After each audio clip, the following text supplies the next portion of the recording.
आमंत्रित केलं असे आमचे मारुती दादा शिंदे यांचेही मनापासून आभार व्यक्त करते।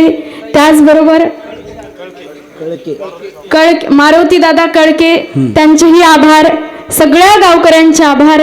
नवीन आहे, थोडं सांभाळून घ्या। नवी नवरी म्हणल्यावर तिला चुलीवर स्वयंपाक होत नाही, तिला चटके बसतात। त्यामुळं आपल्या सगळ्यांचे आभार। सगळेच गावकरी, टाळकरी, माळकरी, बिगर माळकरी, कीर्तनाला आलेले, नाही आलेले, घरी झोपलेले, जेवायला येणारे, पंगत देणारे, वाढणारे, बांधून नेणारे, त्यांचेही आभार। सगळ्यांची साथ अत्यंत महत्त्वाची आहे। महिला मंडळ, तुमची नावं घ्यायची का? घ्यायची असेल तर सांगा, मला सगळ्यांचीच नावं माहिती आहेत। राधा अक्का, केसरा अक्का, दगडा अक्का, धोंडा अक्का, सविता अक्का, कविता अक्का, शांता अक्का, सगळ्याच अक्का, पदर घेतलेल्या, बिना पदरावाल्या, आता घेऊ नका। सगळ्यांचेच आभार आणि सेवेला सुरुवात। विठ्ठल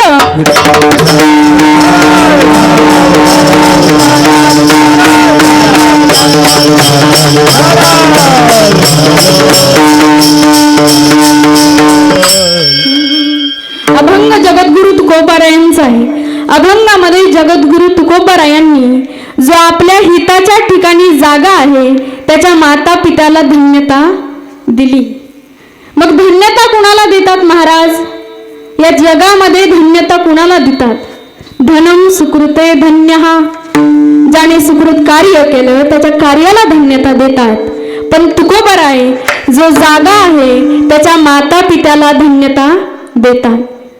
मग काही जणांना जाग करावं लागतं, काही जण जाग करूनही जाग होत नाहीत, पण काही जण मात्र स्वभावतः जागे होतात। असे 3 वर्ग पडतात। जीवाला जाग करावं लागतं, अज्ञानाला जाग करूनही अज्ञानी जागा होत नाही, पण संत मात्र स्वभावतः जागे होतात। कारण संत स्वतःच्या हिताच्या ठिकाणी जागे असतात। जाग कोणाला करतात? जो झोपलेला आहे त्याला जाग करतात। मग महाराज सगळेच जण झोपलेत का? नाही। भगवान सांगतात गीतेत, अर्जुना या निशा सर्वभूतानां तस्यां जागर्ती संयमी। संयमी पुरुष जिथं जागा आहे तिथं जीव झोपलेला आहे, आणि जिथं जीव झोपलेला आहे तिथं संत जागे आहेत। कारण संत संयमी आहेत, संत मोह मायेपासून दूर आहेत। संतांनी संसाराला व्यसन मानले, संसाराच्या अंगी आवघीच व्यसने, आम्ही या कीर्तने शुद्ध झालो। संसाराच्या अंगी सगळी व्यसन आहेत। याचा अर्थ महाराज संसार करायचा नाही असं नाही, प्रपंच करावा नेटका। जोडोनिया धन, जोडोनिया धन उत्तमाय भार, जोडोनिया धन उत्तमाय भार।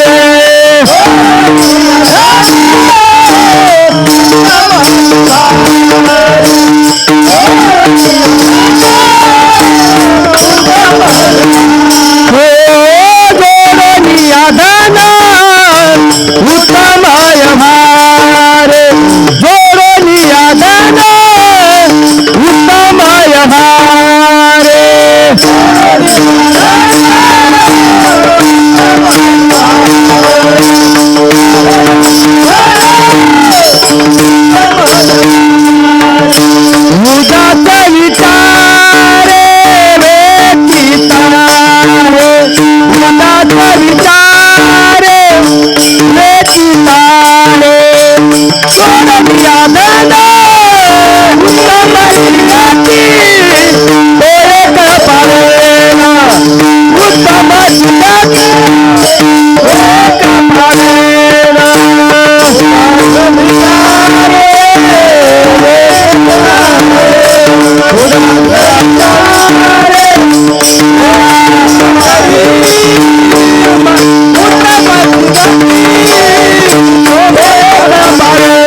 तेच करी. संसारात असावं, पण कसं असावं महाराज? संसारी असावे, आसोनी नसावे. पक्षी अंगणी उतरती ते का गुंतून राहते? मला सांगा, पक्षी अंगणात येतात, चिमण्या पाखरं आपल्या अंगणात येतात, दाणा खातात, पाणी पितात, निघून जातात. ते काय तिथंच बसतात का ठिया मांडून? नाही बसत. असं असावं माणसानं संसारात. आपले इथं काही राहिलंय आता अशी भावना राहू नाही. भगवंताचं बोलावून आलं की आपला सगळा पसारा बांधून माणसानं तयार राहावं.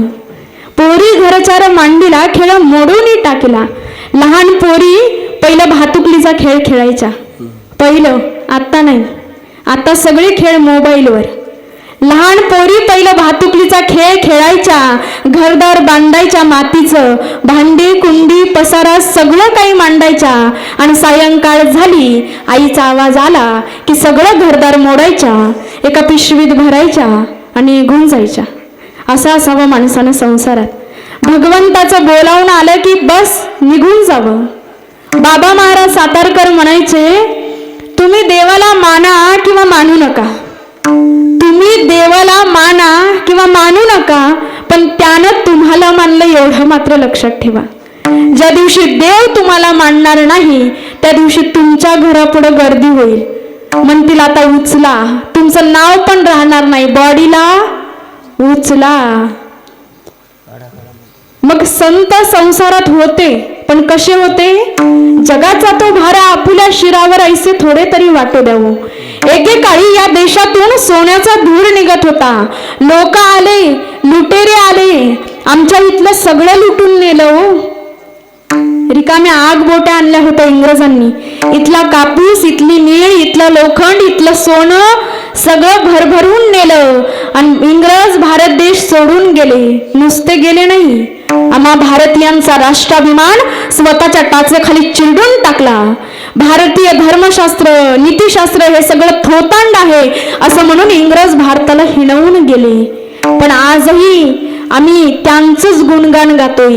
150 वर्ष इंग्रज भारतात राहिला, तो त्याच्या मम्मीला कधी आई नाही म्हणाला, पण आम्ही मात्र लगेच खरकट उचललं आणि मम्मी म्हणायला सुरुवात केलं. हा आपला शब्द नाहीये.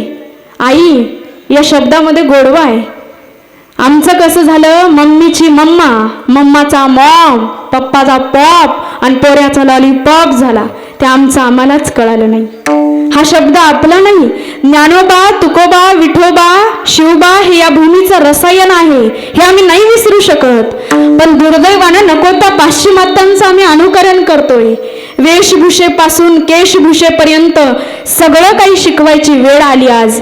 बाई ग, केस बांधून ठेवी जा, कपाळाला टिकली लावी जा, अंगभर कपडे घाली जा, हे पोरीला आज सांगावं लागतंय. पोराला सांगावं लागतं, गणपती पुढे उघड्या डोक्यानं जाऊ नये, डोक्यावर टोपी घाल. ते म्हणतं बरमुड्यावर पूजा करतो. त्याला काय होतं? दुर्दैवानं धोतर नेसणारी माणसं बॅकवर्ड समजली जाऊ लागली. का? धर्म शिक्षण आम्ही आमच्या लेकरांना देत नाही, म्हणून केरला स्टोरी सारख्या घटना आमच्या आजूबाजूला घडल्याशिवाय राहत नाही. मला सांगा, तुमची आमची तरणी ताटी पोर संध्याकाळी 7च्या आत घरात नाही आली तर आई वडिलांच्या काळजाचा ठोका चुकतो की नाही? दुर्दैवानं धर्मद्वेष्टे, धर्मांध माणसं आमच्या धर्मावर विशिष्ट पद्धतीने घाला घालतायत. लव जिहाद सारखा प्रश्न प्रचंड आवासून उभा आहे, पण आम्ही मात्र स्वतःच्या सुखामध्ये इतके रममाण झालोय की आम्हाला काही घेणं देणंच नाही देवाचं, देशाचं, धर्माचं. त्या दिल्लीमध्ये एका 25 वर्षाच्या श्रद्धा वालकर नावाच्या तरुणीचे 35 तुकडे होतात. ते फ्रीज मध्ये ठेवले जातात. ते कुत्र्या मांजरांना खायला देण्यासाठी ते तुकडे जंगलामध्ये फेकून देतात आणि पोलिसांना तपास केल्याच्या नंतर ते तुकडे जंगलामध्ये सापडतात. आम्ही झोपलोत, आम्ही निद्रिस्त अवस्थेमध्ये आहोत.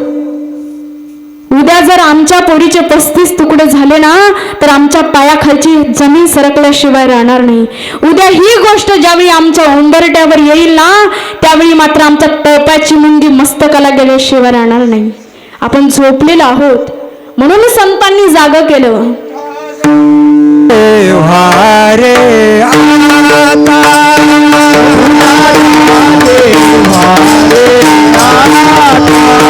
मरण करा